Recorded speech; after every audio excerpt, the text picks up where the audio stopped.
ഹൃദയദൃഷ്ടി പ്രകാശിപ്പിക്കുക. Open your inner heart's eye. Open the inner eye, that's the meaning. ഹൃദയദൃഷ്ടി പ്രകാശിപ്പിക്കുക എന്ന് പറയുമ്പോൾ നമുക്ക് പുറത്തൊരു മനുഷ്യനുള്ളതുപോലെ തന്നെ അകത്തും ഒരു മനുഷ്യനുണ്ട്. ഇതെന്തിനാ ഈ ടോപ്പിക്ക് പറയുന്നതെന്ന് ചോദിച്ചാൽ, പല സ്ത്രീകളും സ്വന്തം ഭർത്താക്കന്മാർക്ക് അസുഖമായിരിക്കാം, ഭാര്യമാർക്ക് അസുഖമായിരിക്കാം. രാത്രി കിടക്കുമ്പോൾ നേരം വെളുക്കുമ്പോൾ എഴുന്നേൽക്കുമോ എന്നുള്ള സംശയം കാണും.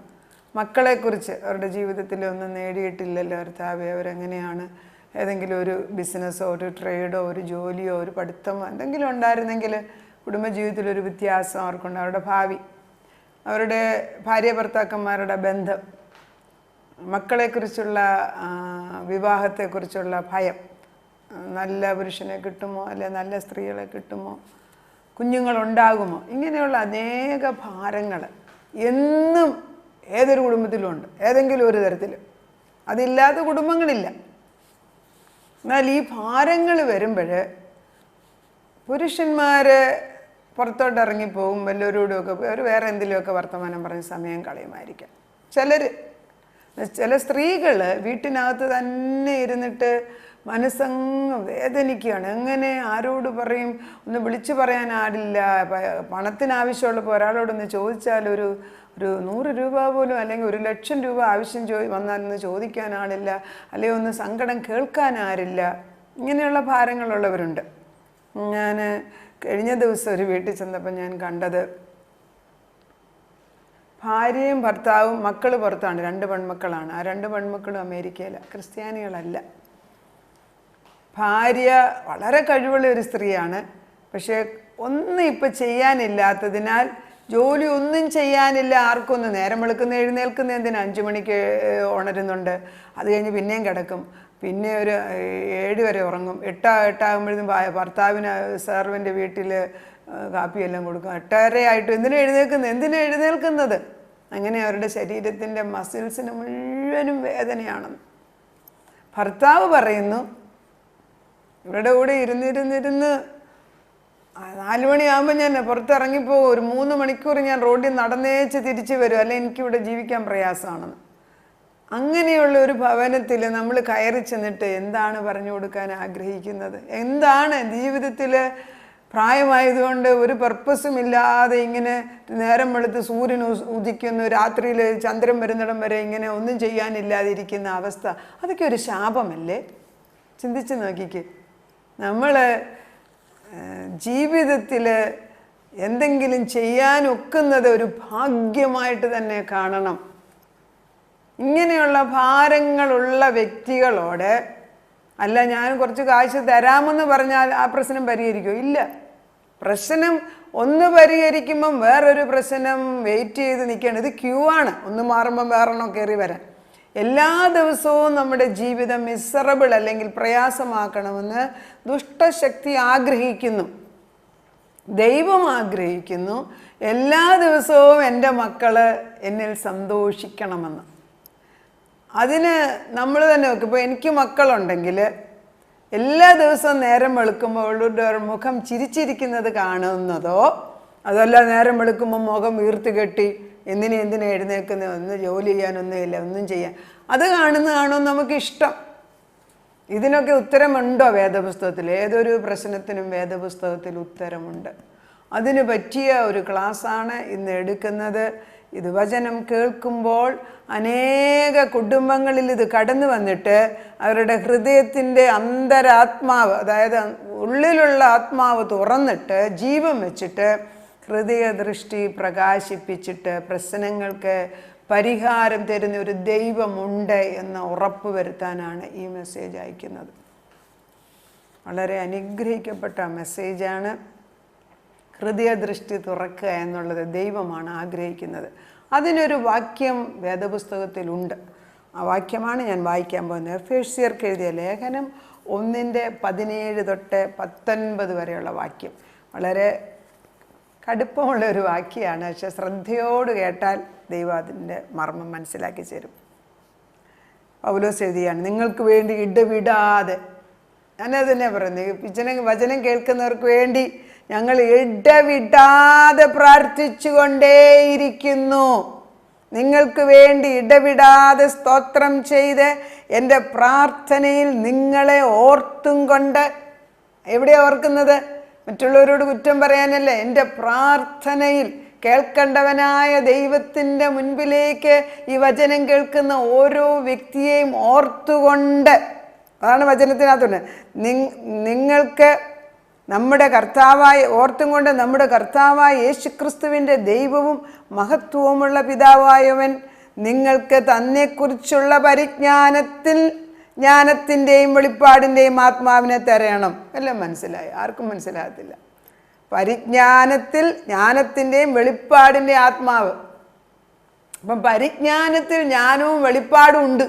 ഇത് രണ്ടും തരയണമെന്ന് ഞാൻ പ്രാർത്ഥിക്കുമ്പം നിങ്ങൾ അതിനടുത്ത വാക്യം, നിങ്ങളുടെ ഹൃദയ ദൃഷ്ടി പ്രകാശിപ്പിച്ചിട്ട് അവൻ്റെ വിളിയാലുള്ള ആശ ഇന്നതെന്നും വിശുദ്ധന്മാരിൽ അവൻ്റെ അവകാശത്തിന് മഹിമാധനം ഇന്നതെന്നും അവൻ്റെ ബലത്തിൻ വല്ലഭത്വത്തിൻ്റെ വ്യാപാരത്താൽ വിശ്വസിക്കുന്ന നമുക്ക് വേണ്ടി വ്യാപരിക്കുന്ന അവൻ്റെ ശക്തിയുടെ അളവറ്റ വലിപ്പം ഇന്നതെന്നും നിങ്ങൾ അറിയേണ്ടതിനെ പ്രാർത്ഥിക്കുന്നു.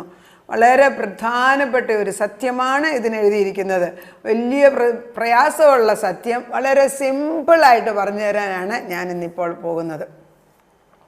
പരിജ്ഞാനത്തിൽ ജ്ഞാനത്തിൻ്റെയും വെളിപ്പാടിൻ്റെ ആത്മാവ്. നമുക്ക് പരിശുദ്ധാത്മാവ് വരുമ്പോൾ എൻ്റെ ഹൃദയ ദൃഷ്ടി പ്രകാശിക്കണം. പറഞ്ഞ മർമ്മം മനസ്സിലായോ? എൻ്റെ ഹൃദയത്തിൻ്റെ ദൃഷ്ടി, എൻ്റെ കണ്ണ് തുറക്കണമെന്നല്ല ഇവിടെ എഴുതിയിരിക്കുന്നത്. എൻ്റെ ഹൃദയത്തിൻ്റെ ദൃഷ്ടി പ്രകാശിക്കണം എന്നാണ് ഇവിടെ എഴുതിയിരിക്കുന്നത്. അതായത് എനിക്ക് കണ്ണൊട്ടും കാണത്തില്ല എങ്കിൽ നമ്മളിങ്ങനെ കണ്ണിങ്ങനെ സ്ട്രെയിൻ ചെയ്ത് നോക്കും, എന്താ അവിടെ കാണാൻ പോകുന്നത്. ഇപ്പോൾ കണ്ണ് കാണാൻ വയ്യാത്തൊരു കൊച്ചിനെ എനിക്കറിയാം, കോഴിക്കോട്ടുള്ളതാണ്. അവന് ഒരല്പം അവന് അവന് മൊബൈൽ എടുത്ത് വെച്ച് ഇങ്ങനെ അവൻ ശ്രദ്ധിച്ച് നോക്കുന്നതാണ്. കാരണം അവൻ്റെ കണ്ണ് കാണത്തില്ല. അവൻ്റെ ഹൃദയത്തിൻ്റെ കണ്ണല്ല, പുറത്തെ കണ്ണ് കാണുന്നില്ല. ഞാൻ പറയുന്നത് നമ്മുടെ ഹൃദയത്തിൻ്റെ കണ്ണ് അടഞ്ഞിരിക്കുകയാണ്. ഹൃദയ ദൃഷ്ടി തുറക്കുന്നത് ക്രിസ്തു രക്ഷിതാവായിട്ട് വരുമ്പോൾ മാത്രം. ദൈവത്തിന് വേറെ ഒരു പോക്കുവഴി ഇല്ല. ക്രിസ്തു ഉള്ളിൽ വരുമ്പോൾ, ദൈവത്തിൻ്റെ ആത്മാവ് അകത്ത് വരുമ്പോൾ നമ്മുടെ ആത്മാവിൻ്റെ കണ്ണ് തുറന്നു. അത് പോരാന്ന്. അത് ആദ്യത്തെ സ്റ്റേജ്. രക്ഷിക്കപ്പെട്ടിട്ടുണ്ട്. കാരണം ക്രിസ്തുവിനെ ഞാൻ രക്ഷിതാവായിട്ട് സ്വീകരിച്ചു. പക്ഷെ ഹൃദയത്തിൻ്റെ ദൃഷ്ടി പ്രകാശിക്കുക എന്ന് പറയുമ്പോൾ ദൃഷ്ടി പ്രകാശിക്കണം. അതിൽ ഞാൻ ഓർക്കുന്നുണ്ട്, ഒരു നല്ല സൗന്ദര്യമുള്ളൊരു കൊച്ചിനെ ഞാൻ കണ്ടേച്ചുണ്ട്. ഈ കൊച്ചിനെ കാണാൻ നല്ല സൗന്ദര്യമുണ്ടല്ലോ ഭർത്താവിന്. പക്ഷെ എൻ്റെ കണ്ണിലോട്ട് നോക്കുമ്പം കണ്ണിൽ ഒരു ശകലം പോലും വെളിച്ചം ഞാൻ കണ്ടില്ല. അപ്പം ഞാൻ പറഞ്ഞു, ഇതിൻ്റെ കണ്ണിനകത്ത് ഒരു ശകലം ഇരുട്ടാണല്ലോ ഭർത്താവേ എന്ന് ഞാൻ പറഞ്ഞു. എന്നാൽ ഞാൻ അതിനെ വചനം പഠിക്കാനായിട്ട് വിളിച്ചു. ഇന്നിപ്പോൾ അതിൻ്റെ കണ്ണ് നോക്കി അതിനകത്ത് പ്രകാശമുണ്ട്. ഏതൊരു വ്യക്തിയുടെ അടുക്കൽ ഞാൻ വന്നാലും ഞാൻ അവരുടെ കണ്ണിൽ നോക്കുമ്പോൾ എനിക്കറിയാം അവരുടെ കണ്ണിനകത്ത് ജീവനുണ്ടോ, ജീവൻ പ്രകാശിക്കുന്നുണ്ടോ എന്ന്. എനിക്ക് നല്ലവണ്ണം ആത്മാവിൽ വിവേചിച്ചറിയാൻ ഒക്കും. അപ്പം ഹൃദയ ദൃഷ്ടി പ്രകാശിപ്പിക്കുക എന്ന് പറയുമ്പോൾ പ്രകാശിക്കേണ്ടത് എങ്ങനെയാണ്? നമ്മളൊരു ടോർച്ച് ലൈറ്റ് നമ്മുടെ കയ്യിലുണ്ട്. അതിനകത്ത് നല്ല പവറുള്ള ബാറ്ററി ഇട്ടിട്ടുണ്ട്. അത് കയ്യിലിരിക്കുകയാണ്. എപ്പോൾ ഇതിൻ്റെ സ്വിച്ച് നമ്മൾ തൊടുന്നോ അല്ലെങ്കിൽ അത് ഞെക്കുമ്പോൾ അതിനകത്തുനിന്ന് വരുന്ന ബീം ഇങ്ങനെ പ്രകാശമായിട്ട് പുറത്തോട്ട് പോകും. വളരെ ഭംഗിയായിട്ട് എവിടെ നമ്മൾ അത് അടിക്കുന്നുവോ അവിടെ ആ പ്രകാശം പതിച്ചിട്ട് നമുക്ക് കാണാൻ സാധിക്കും. അതുപോലെ തന്നെ ലൈറ്റ് ഹൗസ് പണ്ട് കാലത്ത് ഇപ്പോഴും ഉണ്ട്. കോഴിക്കോട് ഒരു സൈഡിൽ ലൈറ്റ് ഹൗസ് ഉണ്ട്, കാപ്പാടെന്ന് പറഞ്ഞ സ്ഥലത്ത്. ആ ലൈറ്റ് ഹൗസിൽ നിന്ന് ഒരു 7:30-8 ആകുമ്പോൾ തൊട്ട് ഈ ലൈറ്റ് കത്തുകയാണ്. ആ ലൈറ്റ് ഇങ്ങനെ കത്തി ഇങ്ങനെ കറങ്ങിക്കൊണ്ടിരിക്കുകയാണ് സമുദ്രത്തിൻ്റെയും തീരത്തിൻ്റെ അടുക്കലേക്ക്. എന്തിനാ? ദൂരേന്ന് വരുന്ന ഷിപ്പുകൾ ഈ വെളിച്ചം കണ്ടിട്ട് കരയടുത്തു എന്ന് കാണിക്കാൻ വേണ്ടിയും കൂടെ, പിന്നെ അടുത്തു വരുന്നത് സേഫ് ആണോ അല്ലയോ എന്ന് കാണിക്കാനും. അപ്പം ഈ ഒരു ലൈറ്റ് ഹൗസിൻ്റെ പ്രകാശം കൊണ്ട് ഇതാണ് കണ്ണ് തുറക്കുക എന്നല്ല ഞാൻ ഈ പറയുന്നത്. കണ്ണിനകത്തു നിന്ന് വരുന്ന പ്രകാശത്തിൻ്റെ കത്തൽ കൊണ്ട് എനിക്ക് ഇരുട്ടിലിരിക്കുന്ന സകല കാര്യങ്ങളും ഇപ്പോൾ എനിക്ക് കാണാൻ സാധിക്കും. എന്തുകൊണ്ടാണ് എൻ്റെ വീട്ടിൽ എൻ്റെ ഭർത്താവിന് അസുഖം, എന്തുകൊണ്ടാണ് എൻ്റെ മക്കളുടെ ജീവിതത്തിൽ ശരിയാകാത്തത്, എന്തുകൊണ്ടാണ് എൻ്റെ മകളുടെ വിവാഹം, ഇതൊക്കെ എല്ലാ വീടുകളിലും ക്വസ്റ്റ്യൻസ് ഉണ്ട്. ഏതൊരു വീട്ടിലാ ക്വസ്റ്റ്യൻ ഇല്ലാത്ത, ഭാരമില്ലാത്ത? പക്ഷെ നിങ്ങളുടെ ഹൃദയം തുറന്നിട്ടും കാണുമായിരിക്കും, പക്ഷെ ഹൃദയം പ്രകാശിക്കുന്നില്ല. ഹൃദയം പ്രകാശിച്ച കണ്ണുകൊണ്ടാണ് ഈ വേദപുസ്തകം വായിക്കുന്നത് എങ്കിൽ ഈ പ്രകാശം എവിടെയെല്ലാം തൊടുന്നുവോ അവിടെ ജീവന്റെ വെളിച്ചം നമ്മുടെ ഹൃദയത്തിനകത്തോട്ട് പകർന്നു തരും. അപ്പോൾ ഹൃദയത്തിൻ്റെ ദൃഷ്ടി പ്രകാശിപ്പിക്കാതെ വിശ്വാസിയാന്ന് പറഞ്ഞ് നടക്കുന്നത് കൊണ്ട് ഒരു പ്രയോജനവും ഇല്ല. ഞാൻ വിശ്വാസികളോട് തന്നെയാണ് സംസാരിക്കുന്നത്. ഒരു പ്രയോജനമില്ല. പൗലോസ് പോലും അതാണ് പറയുന്നത്. നിങ്ങളുടെ ഹൃദയ ദൃഷ്ടി തുറക്കെന്നല്ല ഈ വേദപുസ്തകത്തിൽ എഴുതിയിരിക്കുന്നത്. വേദപുസ്തകം എടുത്ത് വായിച്ചു നോക്കുക. എഫേഷ്യൻസ് 1:17 തൊട്ടുള്ള വാക്യം പകുതിയാകുമ്പോഴത്തേക്ക്, ഹൃദയ ദൃഷ്ടി പ്രകാശിപ്പിച്ചിട്ട് അവൻ്റെ വിളിയാലുള്ള ആശയിന്നതെന്നും, അവൻ നമ്മളെ വിളിച്ചെന്ന് അതിനൊരാശയുണ്ട്, ഒരു ഹോപ്പുണ്ട്. എന്താശയാണ് എനിക്കുള്ളത്? നിങ്ങൾക്ക് എന്ത് ഹോപ്പാണുള്ളത്? ആ ആശ എന്താന്ന് ചോദിച്ചാൽ, I am the son or the daughter of the living God. ജീവനുള്ള ദൈവത്തിൻ്റെ പൊന്നു മകളായിട്ട് ഞാൻ മാറിയിരിക്കുന്നു. അതാണ് വിളിച്ച വിളിയുടെ. അപ്പം എനിക്ക് ഒരു മകനുണ്ട്. റോഡിൽ കൂടെ നടക്കുമ്പം എൻ്റെ മകൻ്റെ പേര് വിളിച്ചാൽ 100 പേരുണ്ടേ എങ്കിലും എൻ്റെ മകൻ തിരിഞ്ഞു നോക്കും. കാരണം 1, അവൻ്റെ പേര് ഞാൻ വിളിച്ചു, 2, അവൻ എന്നെ അറിയാം, എൻ്റെ ശബ്ദം. അതുപോലെയാണ് നമ്മുടെ ഹൃദയദൃഷ്ടി തുറന്നാൽ എൻ്റെ വിളി, ദൈവം എന്നെ വിളിച്ചതിൻ്റെ ആശ, അതായത് ഞാൻ അവൻ്റെ മകനാണ്, മകളാണ് എന്നുള്ള ബോധം എൻ്റെ ഹൃദയത്തിൽ കടന്നു വരുമ്പോൾ എൻ്റെ പേഴ്സണാലിറ്റിക്ക് അല്ലെങ്കിൽ എൻ്റെ വ്യക്തിത്വത്തിന് ഒരു വ്യത്യാസം കടന്നു വരുന്നു. വിളിയാലുള്ള ആശയം എന്താണെന്ന് ചോദിച്ചാൽ, ഞാൻ അവൻ്റെ മകളാണ് എന്നുള്ള സത്യം അറിയുക എന്നുള്ള. റോമൻസ് 8:14 അത് പറയുന്നുണ്ട്. എഫേഷ്യൻസ് ലേഖനത്തിൻ്റെ 4-ാം അധ്യായത്തിൽ എഫേഷ്യൻസിൻ്റെ 1:7 പറയുന്നുണ്ട്, പിന്നെ 1:3 പറയുന്നുണ്ട്, 1:14 പറയുന്നുണ്ട്. ഇതെല്ലാം ദൈവത്തിൻ്റെ മഹത്വത്തെക്കുറിച്ച് പറയുന്ന ഭാഗങ്ങളിലെല്ലാം ദൈവ മക്കളാണ്. ഗലാത്യരിൽ പറയുന്നുണ്ട് ദൈവത്തിൻ്റെ മക്കളാണ് നമ്മളെന്ന്. അപ്പം ദൈവത്തിൻ്റെ ഈ ഒരു ആശ നമ്മുടെ ഹൃദയത്തിൽ വരുന്നില്ല എങ്കിൽ, അതായത് റോഡിൽ നടക്കുന്ന ഒരു ഓർഫനും അനാഥനും അപ്പനും അമ്മയും കാര്യമായിട്ട് നോക്കുന്ന ഒരു മകനും തമ്മിൽ വലിയ വ്യത്യാസമുണ്ട്. എന്നെ വിളിച്ചു മാറ്റിയതാണ്. നിങ്ങളെ ഓരോരുത്തരെയും ദൈവം തമ്പുരാൻ വിളിച്ചു മാറ്റിയ വ്യക്തികളോടാണ് ഞാൻ ഇപ്പോൾ സംസാരിക്കുന്നത്. വിളിച്ചു മാറ്റപ്പെട്ടിട്ടില്ല എന്ന് തോന്നുന്നു എങ്കിൽ ഇപ്പോൾ തന്നെ യേശുവിനോട് ഇങ്ങനെ ഒരു പ്രാർത്ഥന ചൊല്ലിയാൽ മതി. യേശുവേ, കടന്നു വന്ന് എൻ്റെ ഹൃദയത്തിൽ വസിക്കണം, എനിക്കൊന്നും അറിയത്തില്ല, എന്നെ പഠിപ്പിക്കണം, അത്രയും മതി. If you are the true God, talk to me, that's all. വേറെ ഒന്നും ദൈവത്തിന് മറ്റ് ദേവന്മാർക്ക് നമ്മൾ അങ്ങോട്ട് കൊടുത്ത് പ്രീതിപ്പെടുത്താൻ ശ്രമിക്കുമ്പോൾ ഇത് ഇങ്ങോട്ട് തന്ന് നമ്മുടെ ഉള്ളിൽ വന്ന് നമ്മളെ ആശ്വസിപ്പിക്കാമെന്ന് പറയുന്നൊരു ദൈവം നമ്മുടെ മുമ്പിൽ വന്നിക്കുക. വിളിച്ച വിളിയാലുള്ള ആശ, അവൻ്റെ മക്കളെന്നുള്ള അറിവാണത് ആദ്യമേ. 2, അവൻ്റെ വിളിച്ച വിളിയാലുള്ള ഹൃദയദൃഷ്ടി പ്രകാശിക്കുന്നവർക്ക് ഇത് കിട്ടത്തുള്ളൂ. വിശുദ്ധന്മാരിൽ അവൻ്റെ അവകാശത്തിൻ്റെ മഹിമാധനം ഇന്നതെന്ന്. അവൻ്റെ അവകാശത്തിൻ്റെ മഹിമാധനം, ഒരു വലിയ ധനത്തിനുടമസ്ഥയാണ് ഞാനെന്ന്. മനസ്സിലായോ? എന്ത്? അവനിൽ നമുക്ക് അവൻ്റെ രക്തത്താൽ അതിക്രമങ്ങളുടെ മോചനമെന്ന വീണ്ടെടുപ്പുണ്ട്. എഫേഷ്യൻസ് 1:7, 1:3 പറയുന്നു. സ്വർഗത്തിലെ സകല ആത്മീക അനുഗ്രഹങ്ങളാലും നമ്മെ ക്രിസ്തുവിൽ അനുഗ്രഹിച്ചിരിക്കുന്ന നമ്മുടെ കർത്താവായ യേശു ക്രിസ്തുവിൻ്റെ ദൈവവും പിതാവായവൻ വാഴ്ത്തപ്പെട്ടവൻ. സ്വർഗത്തിലെ സകല ആത്മീക അനുഗ്രഹങ്ങളാലും നമ്മെ അനുഗ്രഹിച്ചെന്ന്. ഞാൻ ആദ്യം വായിച്ചിട്ടെങ്കിൽ ഒന്നും മനസ്സിലായില്ല. ഒന്നുകൂടെ വായിക്കും. 3-ാമത് ഞാൻ വായിക്കുന്നു ഒന്നുകൂടെ. സ്വർഗത്തിലെ സകല ആത്മീക, എഫേഷ്യൻസ് 1:3, സകല ആത്മീക അനുഗ്രഹത്താലും നമ്മെ ക്രിസ്തുവിൽ അനുഗ്രഹിച്ചിരിക്കുന്നു. പിന്നെ എന്താണ് ഇങ്ങനെ ദരിദ്രനായിട്ട്, സഹായമില്ലാത്തവനെ പോലെ, എൻ്റെ ആവശ്യങ്ങൾ കേൾക്കാനില്ലാത്തവനെ പോലെ ജീവിക്കുന്ന വിശ്വാസി? നിങ്ങളുടെ ഹൃദയം തുറന്നു കാണും, പക്ഷെ ഹൃദയദൃഷ്ടി പ്രകാശിച്ചിട്ടില്ല. കർത്താവ് പറയുന്നു, വിശ്വസിച്ചുകൊണ്ട് ഈ മലയോട് കടലിൽ ചാടി വീഴ എന്ന് പറഞ്ഞാൽ അങ്ങനെ തന്നെ സംഭവിക്കും. പ്രശ്നങ്ങളുടെ നടുക്കിരിക്കുന്ന മക്കളോട് ഞാൻ പറയുക, അപ്പുറത്ത് കൂടോത്രാണ്, ഇത് കൂടോത്രാണ്, ഇത് ചുമ്മാ അവരെ ഉപദ്രവിച്ചിട്ടാണ് ഇവർ. ഞാൻ ഈ അടുത്തിടെ ഒരു സ്ത്രീ എൻ്റെ ഇരിക്കുക വെച്ച് പറഞ്ഞു, അവർ കോഴിക്കോട് താമസിക്കുക. സങ്കടം തോന്നുന്നു. ഒരു പാസ്റ്റർ വിളിച്ച് പറഞ്ഞെന്ന് പറഞ്ഞു, നിങ്ങൾ ഇവിടുന്ന് മാറാനായിട്ട് ആരൊക്കെയോ എന്തൊക്കെയോ ചെയ്തിട്ടുണ്ട്. എനിക്ക് അങ്ങനത്തെ പ്രസംഗം കേൾക്കുമ്പോഴേ ദേഷ്യം വരും. അല്ല, നമ്മുടെ ദൈവം അത്ര ചെറുതാണോ? നിങ്ങളവിടെ മര്യാദയ്ക്ക് നിൽക്കുന്നത്. ഞാൻ പറഞ്ഞു, നിങ്ങൾ ആ ദേശത്തിന് വെളിച്ചമായിട്ട് നിങ്ങളെ അവിടെ ദൈവം നിർത്തിയിരിക്കും, മര്യാദയ്ക്ക് അവിടെ കാണാൻ നിൽക്കുമെന്ന് പറഞ്ഞു. നിങ്ങളെ ആരെയും ഓടിക്കാനൊന്നും ഒരുത്തർക്കും ഒക്കത്തില്ലെന്ന്. എന്തൊരു ഉപദേശങ്ങളാണ് കൊടുക്കുന്നത്.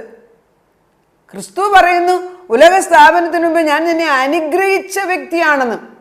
നിന്നെ ആ സ്ഥലത്ത് നിർത്തിയിരിക്കുന്ന ആ ദേശം കൂടെ അനുഗ്രഹിക്കാനാണെന്ന് മനസ്സിലാക്കുക. ഒരിടത്തു നിന്ന് ഓടി, മറ്റൊരിടത്തു നിന്ന് ഓടി, ഇങ്ങോട്ടോടി, ഒരു സഭയിൽ നിന്ന് ഓടി, അങ്ങോട്ടോടി, ഇങ്ങോട്ടോടി. കർത്താവ് പറയുന്നുണ്ട്, ആ മലയിലും അല്ല ഈ മലയിലും അല്ല യേശു ക്രിസ്തു വസിക്കുന്നത്. ദൈവം വസിക്കുന്ന എൻ്റെ ഹൃദയത്തിനകത്ത്. എപ്പോഴാണ്? ദൈവത്തെ പൂർണ്ണമായിട്ടും അറിഞ്ഞു കഴിയുമ്പോഴേ ഇത് മനസ്സിലാകത്തുള്ളൂ. സങ്കടം തോന്നും. വിശ്വാസികൾ ദൈവം ചെയ്ത നന്മകളെക്കുറിച്ചും ദൈവം ചെയ്ത മഹത്വത്തെക്കുറിച്ചും കർത്താവിൻ്റെ വിശ്വസ്തതയെക്കുറിച്ചും പറയാതെ ആരൊക്കെയോ എന്തോ ചെയ്തെന്ന്. 3 മിനിറ്റ് ശ്വാസം നിന്നാൽ മരിക്കുന്ന മർത്യനെ നീ ഭയപ്പെടുന്നോ എന്നാണ് വചനം ചോദിക്കുന്നത്. എല്ലാം ഭയമാണ്. ഒരു കാര്യം നമുക്ക് ചെയ്യാൻ ഒക്കുന്നില്ല. എന്നാൽ രാവിലെ തോറും ഈ വചനം ഒന്ന് എടുത്ത് വായിച്ചു നോക്കിയേച്ച് അവൻ്റെ അവകാശത്തിൻ്റെ മഹത്വം, ക്രിസ്തു എന്തെല്ലാം നേടിയിട്ടുണ്ടോ അത് എൻ്റെ അവകാശമായി മാറി. കാൽവറി ക്രൂശിൽ സകലതും പൂർത്തിയാക്കി എന്ന് പറഞ്ഞ് ദൈവത്തിൻ്റെ മഹാശക്തി ഈ വചനത്തിൻ്റെ കൂടി ഇതാ കടന്നു വരുന്നു. എനിക്കിത് ചെയ്യാൻ ഒക്കും, എൻ്റെ ദൈവത്താൽ ഞാൻ ഈ മതിൽ ചാടിക്കറി എൻ്റെ മക്കളുടെ അനുഗ്രഹം ഞാൻ കാണും, എൻ്റെ ഭർത്താവിൻ്റെ ആയുസിൻ്റെ ദൈർഘ്യം ഞാൻ വാങ്ങിച്ചെടുക്കും, രോഗത്തിന് ഞാൻ സൗഖ്യം ക്രിസ്തുവിനുണ്ട് എന്ന് മനസ്സിലാക്കിയതിനാൽ അത് ഞാൻ പ്രാപിച്ചെടുക്കും. ഇരുന്ന് പ്രാർത്ഥിക്കണം. നമ്മൾ പ്രാർത്ഥിച്ച് കുറേ നേരം പ്രാർത്ഥിക്കുമ്പോൾ ഒരു സ്റ്റേജ് എത്തും, ഇനി എനിക്ക് പ്രാർത്ഥിക്കാൻ അറിയത്തില്ല. അപ്പോഴാണ് ദൈവം പറയുന്നത്, എന്ത് ചെയ്യേണ്ടത് മുഴുവൻ നീ ഹാർഡ് വർക്ക് ചെയ്തെടുത്ത് പ്രാർത്ഥിച്ചു, ഇനി ഞാൻ അങ്ങോട്ട് വന്ന് ചെയ്യട്ടെ. അത്രയും പ്രാർത്ഥിച്ച് എൻ്റെ ജഡം മുഴുവനും തീർന്നപ്പോൾ ദൈവം തമ്പുരാൻ, ആത്മാവാകുന്ന ദൈവം ഇറങ്ങി എൻ്റെ വീട്ടിനകത്തോട്ട്, എൻ്റെ ഹൃദയത്തിനകത്തോട്ട് വന്ന് വസിക്കുമ്പോൾ എൻ്റെ ഹൃദയത്തിൻ്റെ സിംഹാസനത്തിൽ അവനാണ് ഇരിക്കുന്നതെങ്കിൽ ഒരൊറ്റ ശത്രു എൻ്റെ മുമ്പിൽ നിൽക്കത്തില്ല എന്ന് പറയാൻ ധൈര്യം ഇതോടെ കൂടി ഉണ്ടാകണം. അതിനുള്ള ധൈര്യം കൂടി ഇതിൻ്റെ കൂടെ ഞാൻ അയച്ചു തരുന്നു. ഹൃദയദൃഷ്ടി പ്രകാശിപ്പിക്കുക, അത് അടഞ്ഞിരിക്കരുത്. ഒന്ന്, അവൻ്റെ വിളിച്ചതിൻ്റെ ആശ, അത് അവൻ്റെ മക്കളെ. 2, വിശുദ്ധന്മാരിൽ അവൻ്റെ അവകാശത്തിൻ്റെ മഹിമാധനം, അതായത് എനിക്കുള്ള അവകാശം, ക്രിസ്തു എന്തെല്ലാം ചെയ്തിട്ടുണ്ടോ അതിന് ഞാനും അവകാശിയായി മാറി. പിന്നെ അവൻ്റെ ബലത്തിൻ വല്ലഭത്വത്തിൻ്റെ വ്യാപാരത്താൽ വിശ്വസിക്കുന്ന നമുക്ക് വേണ്ടി വ്യാപരിക്കുന്ന അവൻ്റെ ശക്തിയുടെ അളവറ്റ വലിപ്പം. അവൻ്റെ ശക്തിയുടെ അളവറ്റ വലിപ്പം എന്ന് പറയുന്നത് ഡൈനമൈറ്റാണിത്. ഇത് ഹോളി സ്പിരിറ്റാണ്. എന്നിൽ വസിക്കുന്ന ഹോളി സ്പിരിറ്റ് ഡൈനമൈറ്റ്. നമ്മൾ ഡൈനമൈറ്റ് എന്ന് പറഞ്ഞാൽ നമുക്കറിയാം, അത് വെടിപൊട്ടിക്കാനായിട്ട് റോക്കിനെയൊക്കെ പാറയ്ക്കകത്തൊക്കെ ഡൈനമൈറ്റ് വെച്ചിട്ട് നമ്മൾ കത്തിച്ചു കഴിയുമ്പോഴത്തേക്ക് പാറ തെറിച്ചു പോകുന്ന കാണാം നമുക്ക്. അതിലും വലിയ ശക്തിയുള്ള പരിശുദ്ധാത്മാവ് എൻ്റെ ഉള്ളിൽ വസിക്കുന്നു. എന്നിട്ട് ചടഞ്ഞ് ജീവിക്കുന്ന അനേക ക്രിസ്ത്യാനികളോട് ദൈവം തമ്പുരാൻ വളരെ ദേഷ്യത്തോടുകൂടെ പറയുന്നു, സത്യത്തിൻ്റെ ആത്മാവിനെ പ്രാപിക്കാൻ നിന്റെ ഹൃദയ ദൃഷ്ടി പ്രകാശിപ്പിക്കുക എന്ന്. തുറക്കുന്നുണ്ടോ? തുറക്കുന്നില്ല, തുറക്കണം. കാലങ്ങൾ കടന്നു പോകുന്നു. കുടുംബജീവിതത്തിൽ നേടേണ്ടത് പലതും നേടാതെ കിടക്കുന്നു. മക്കളെക്കുറിച്ചുള്ള ഐശ്വര്യം കാണാതെ ഇരിക്കുന്നു. വീട്ടിൽ രോഗം മാറിയിട്ട് സമയമില്ല. ഹൃദയ ദൃഷ്ടി തുറന്നിട്ടുണ്ട്, പ്രകാശിക്കുന്നില്ല. പ്രകാശിപ്പിക്കുക.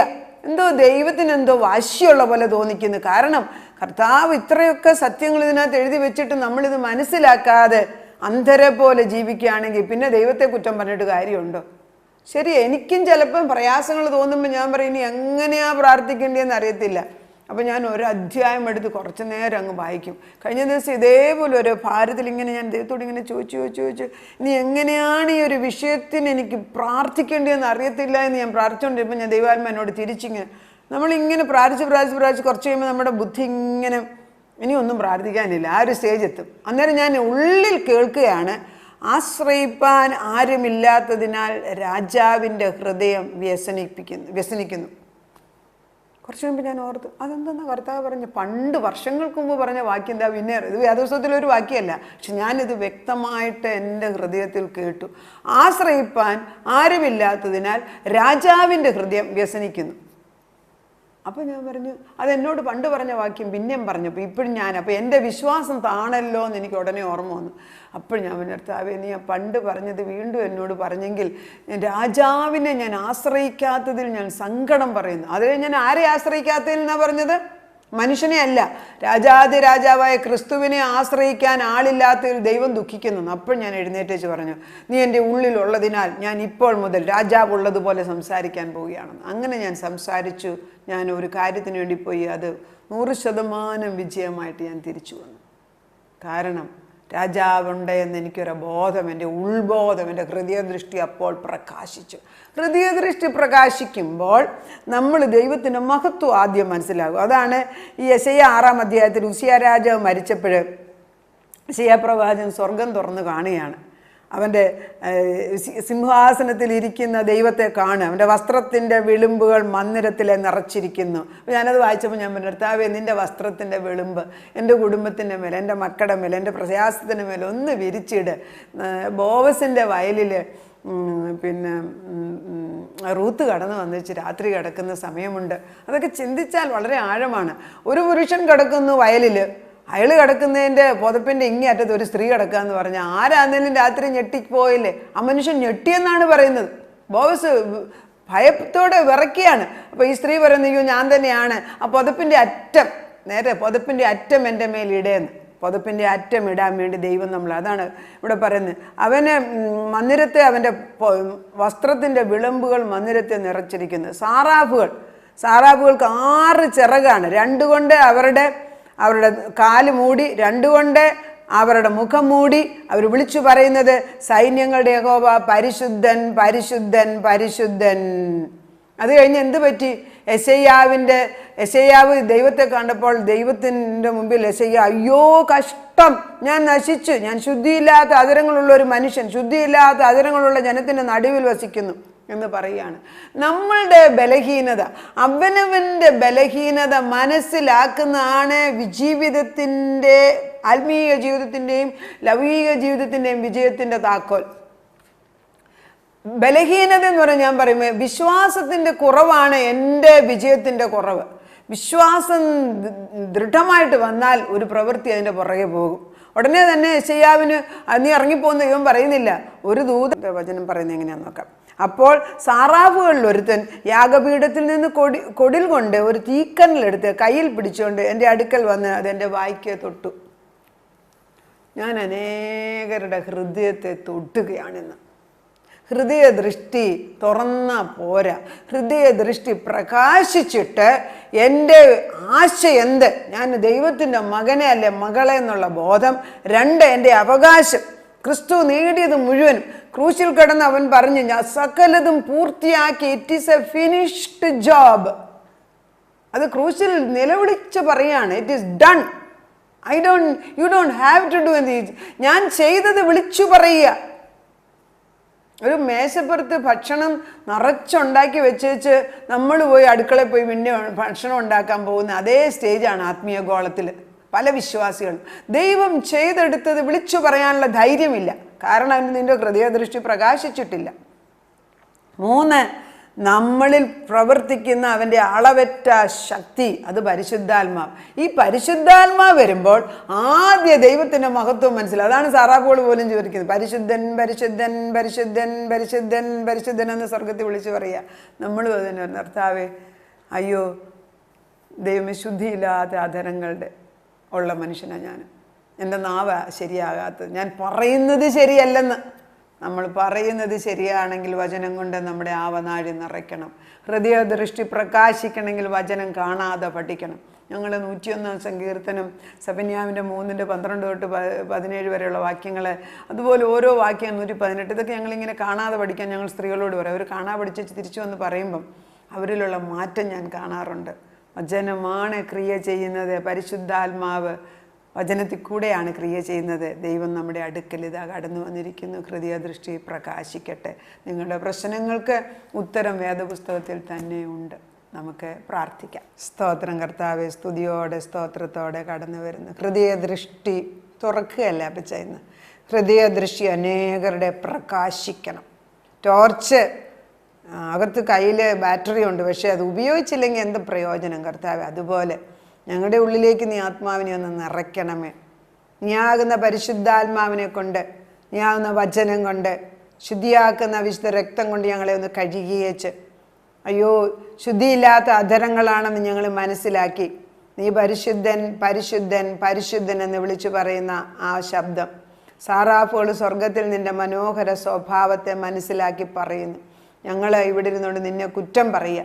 പ്രശ്നം വരുമ്പം ഈ ദൈവം കേൾക്കുന്നില്ല എന്ന് ചിന്തിച്ചുകൊണ്ട് ഞങ്ങളുടെ നാവ് കൊണ്ട് അധമ പറയുന്നു. ഞങ്ങളുടെ നാവിന്ന് പിഴുതെടുത്ത് മാറ്റണമേ എന്ന് പ്രാർത്ഥിക്കുന്നു. നാവിനെ ശുദ്ധമാക്കപ്പച്ച. നീ തന്ന ആശ വിളി എന്തോ ഒരു മഹത്തരമായ വിളിയാ. നിന്റെ മക്കളാക്കി മാറ്റിയില്ലേ? റോഡിൽ കൂടെ അലഞ്ഞു നടന്ന്, ജീവിതത്തിൽ അലഞ്ഞു നടന്ന ഞങ്ങളെയും ഞങ്ങളുടെ മക്കളെയും ഭർത്താക്കന്മാരെയും നീ വിളിച്ചു മാറ്റി നിന്റെ മക്കളാക്കിയില്ലേ അപ്പച്ച? 1.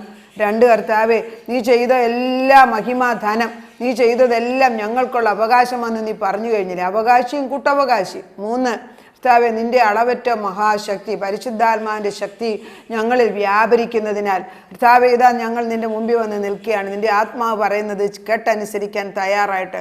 നിന്റെ മുൻപിൽ സകലവിധ അനുഗ്രഹങ്ങളുമുണ്ട്. നിന്റെ മുൻപിലെ സകലത്തിന് ഉത്തരമുണ്ട്. ഈ വേദപുസ്തകം എല്ലാത്തിനും ഉത്തരം തരുന്ന പുസ്തകം തന്നെയാണ്. ജീവൻ്റെ പുസ്തകമാണ്. ഇറ്റേണൽ ലൈഫ് തരുന്ന ഒരു പുസ്തകമാണ്. ഞാൻ നേരത്തെ പറഞ്ഞല്ലോ കർത്താവേ, നീ ആത്മാവിൽ അത് ചെയ്ത് അനേകരുടെ ഹൃദയദൃഷ്ടിയെ ഇന്ന് പ്രകാശിപ്പിക്കണമേ. ദുഃഖം കൊണ്ടും വേദന കൊണ്ടും എങ്ങോട്ട് പോകണമെന്നറിയാൻ വയ്യാത്തവർ ആ വേദപുസ്തകം ഒന്ന് തുറന്ന് കർത്താവെ സങ്കീർത്തനമായിരിക്കും നീ കൊടുക്കുന്ന അധ്യായം ഒരു 7 വട്ടം ഒന്ന് വായിച്ചിട്ട് അതിൻ്റെ മഹത്വം ഒന്ന് മനസ്സിലാക്കിയിട്ട് അതിൽ നീ അവർക്ക് പറ്റിയ ഉത്തരം കൂടെ കാണിച്ചു കൊടുത്തിട്ട് എനിക്ക് ഉത്തരം കിട്ടി, ഇതിൽ നിന്ന് എൻ്റെ ദൈവം എനിക്ക് പ്രവർത്തിച്ചു, എൻ്റെ ദൈവം വചനത്തിൽ കൂടി സംസാരിച്ചു എന്ന് കേൾക്കാൻ തക്കവണ്ണമുള്ള കൃപ തരണമെന്ന് പ്രാർത്ഥിക്കുന്നു.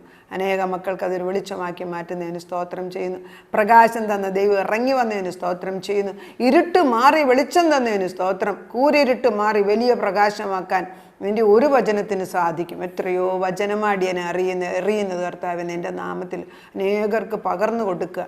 ഇത് അനേക കുടുംബങ്ങളിൽ വെളിച്ചമായി മാറട്ടെ. അടിയങ്ങളുടെ കുടുംബങ്ങളിൽ അങ്ങനെ തന്നെ സംഭവിച്ചിരിക്കുന്നു. അങ്ങനെ തന്നെ ചെയ്തു തന്നതിന് നന്ദി. അപ്പച്ചനെ സാഷ്ടാംഗം വണങ്ങി സ്തോത്രം ചെയ്യുന്നു. പ്രാർത്ഥന കേട്ട് ഞങ്ങൾക്ക് ബലം തന്ന് ഞങ്ങളെ നടത്തുന്ന വൻകൃപയ്ക്ക് നന്ദി പറയുന്നു അപ്പച്ച. ഞങ്ങളുടെ കുടുംബങ്ങളെ ഓരോരുത്തരും നിൻ്റെ ആ പുതപ്പിൻ്റെ അടിയിൽ, ഞങ്ങളുടെ ആവശ്യങ്ങളെല്ലാം ആ പുതപ്പിൻ്റെ അടിയിൽ നീ ആകുന്ന ആ ദൈവീക ഭവനത്തിൻ്റെ ഉള്ളിൽ വസിക്കാൻ ഞങ്ങളെ പഠിപ്പിക്കണമേ കർത്താവെ. ആല വിട്ടുപോകാൻ ഞങ്ങളെ ഇടയാക്കല്ലേ.